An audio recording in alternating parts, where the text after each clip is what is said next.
So announced in Los Angeles by the Department of Justice, 4 members of an anti-capitalist, anti-government group that calls for violence against the United States and its officials. The plan allegedly plotting an attack on 2 U.S. companies with improvised explosive devices this New Year's Eve. We don't know what those companies were, but it was not good. The Turtle Island Liberation Front. Turtle Island Liberation Front. Ever heard of Turtle Island?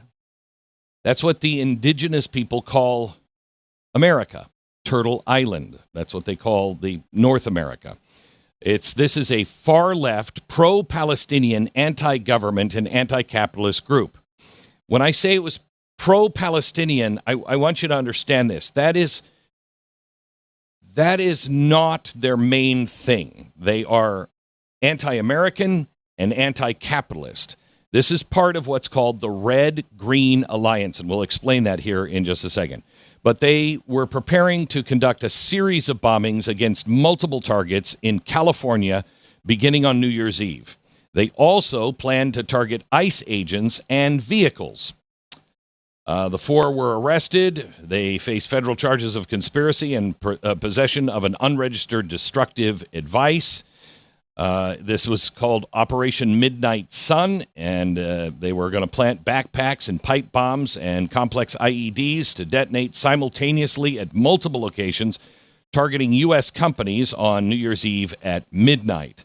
It's considered, obviously, a terrorist attack. Their searches of their homes uncovered Turtle Island Liberation Front posters like Death to America and Death to ICE. One of the funny things that I read was, this is from their Facebook post. Little-known extremist group has paraded around six slogans like Death to America and insisted that the United States' mere existence is inherently violent.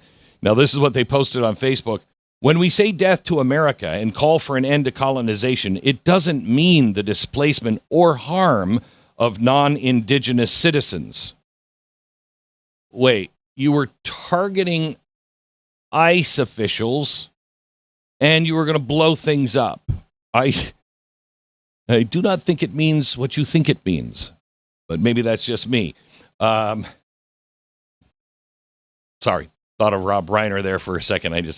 It's sad to lose Rob Reiner with, anyway.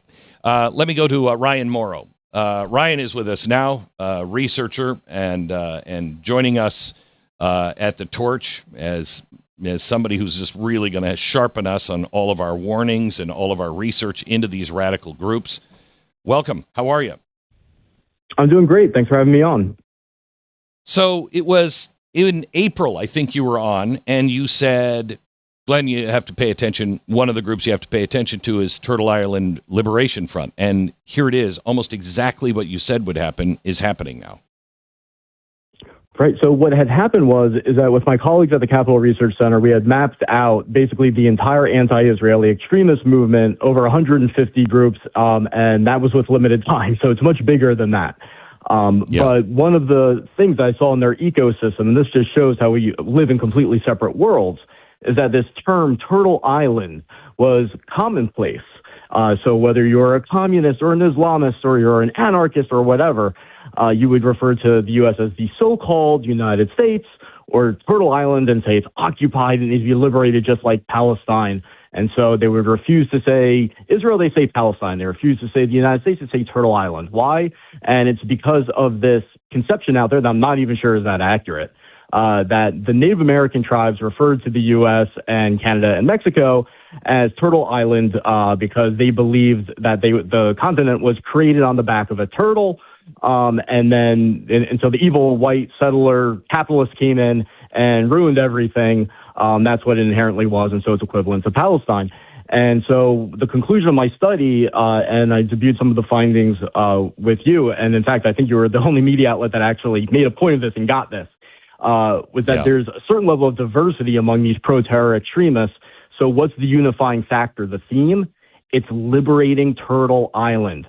It's a way of calling for violence and the destruction of the U.S., just like they want to destroy Israel, but to do it in a way that goes over the heads of people, but people who understand the language know what it means.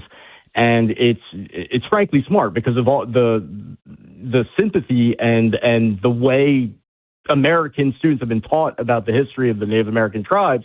So it taps into something where if you think that there's a lot of sympathy for Palestinians, the people that the youth don't know anything about, now imagine tapping into what they feel about what happened to the Native Americans. I will tell you, the left has been courting the Native Americans for a very long time because the right just hasn't, paid attention to it at all. And so the left saw an opportunity, and they are deeply in, especially the Navajo, deeply in with the left, or the left is deeply in bed with the Navajo. And there is an opportunity to turn people very, very radical. And that's what you're talking about here. And when you say this is an anti-Israel thing or pro-Palestinian, I want to make sure people understand, just as the Marxists were the ones who helped overthrow the Shah of Iran and bring the Ayatollah in, they were partners with the Islamists. The Islamists, and I think the Marxists too, they're not part of the same end game. They don't have the same end game in mind, other than, in that case, the destruction of the Shah of Iran and freeing its people and having a revolution. When Iran was overthrown in 1979, within 2 years, 30,000 Marxists were either killed, jailed, or disappeared. And this is the same kind of thing. This alliance with the indigenous people, with the Islamists, with Marxists, they're all going to sort that out later. They just want to kill us first. They want to overthrow the government first. Then they'll start eating each other. Do I have that right or wrong, Ryan? You have that right. They don't even bother talking about that scenario too much because they just kind of feel like when you burn things to the ground, what's natural and good will rise from the ashes.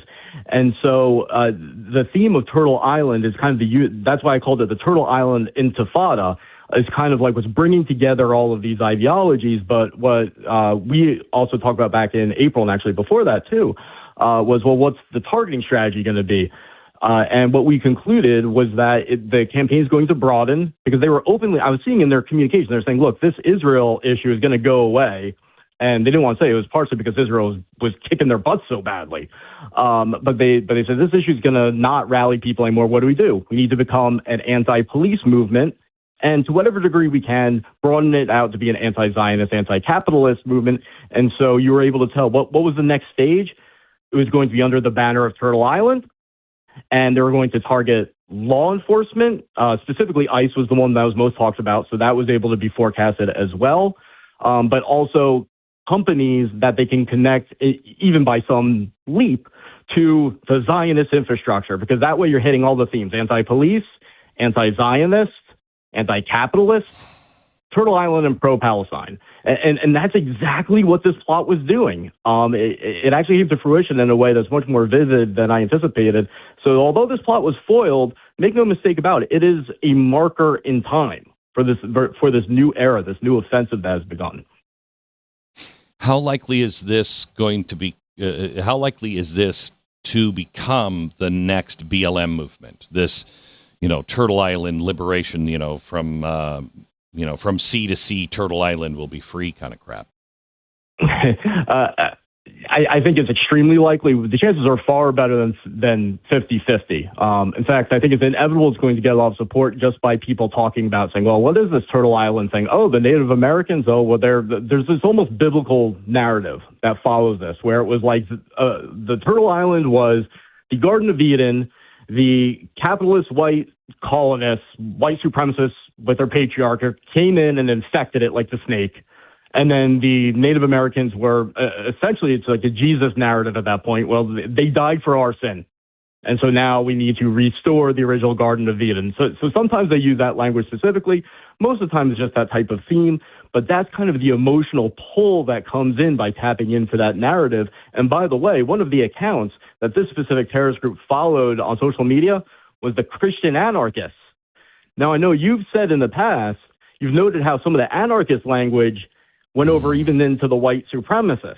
And people say, oh, well, if they think of anarchists, they just think of the far left. Like, no, if you watch this, how this goes, like, that is the cycle. Like, there is I guess you could say right wing, but it's more like anarcho-capitalist anarchists that sometimes identify as Christian.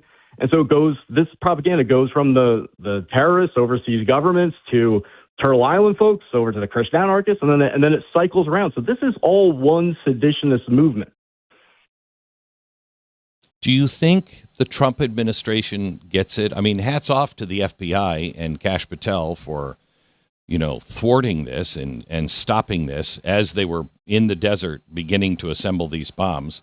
Do you think the administration gets how deep this goes and is willing to do the things? I mean, Ryan, you and I both know the West is on the verge of being lost forever. If we don't wake up to this and we don't start calling evil by its name, we're going to lose. We're going to lose this. We're close to losing Europe. Mm-hmm.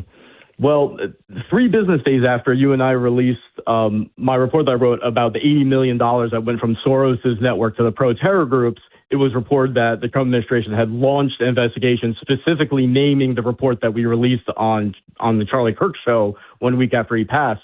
So do they get it? I don't know if it's possible to fully get it if we don't. Like, are they doing things? Yes. Can we help them do things? Yes.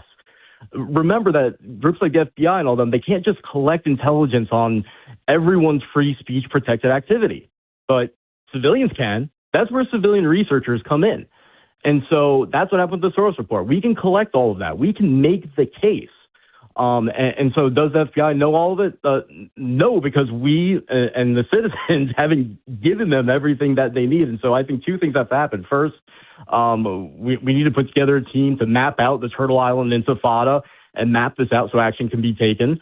And the second thing is actually what I think you're doing with preserving history is very important here, because the counter narrative is going to require us to use historical documents to tell the truth of everything that went on with the Native American tribes, the good, the bad, and the ugly, so that this type of simplistic hijacking of a biblical narrative for evil ends can't really happen for these anti-American ends. Even if the perpetrators of it don't realize it's a biblical narrative, that's where it's coming from. It's a combination of the Garden of Eden story and the Jesus Christ story put together and framed for evil propaganda that even Satanists sometimes parrot.